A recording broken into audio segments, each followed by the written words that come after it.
Agar sizda 1 yildan beri farzandsizlik holati yoki farzand ko'rishni rejalashtirayotgan bo'lsangiz, arxit, prostatit kabi surunkali kasalliklar, shu jumladan gormonal muammolar bo'lsa, albatta spermogramma analizini topshiring. Spermogramma bunda urug' suyuqligi laboratoriyada tekshirilib, spermaning miqdori, spermatozoidlarning soni, ularning harakatchanligi, morfologiyasi, rangi, quyuq suyuqligi, pH darajasini aniqlashimiz mumkin. Spermogramma topshirishdan oldin nimalarga e'tibor berish kerak? Bunda spermogramma topshirishdan oldin 3-5 kun mobaynida jinsiy aloqadan saqlanish, spirtli ichimliklar, sigaret chekmaslik, issiq vanna va saunalar qabul qilmaslik, kuchli stress va jismoniy mehnatdan cheklanib urug' topshirsangiz,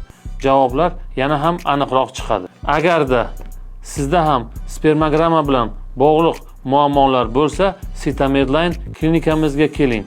Birgalikda bartaraf etamiz.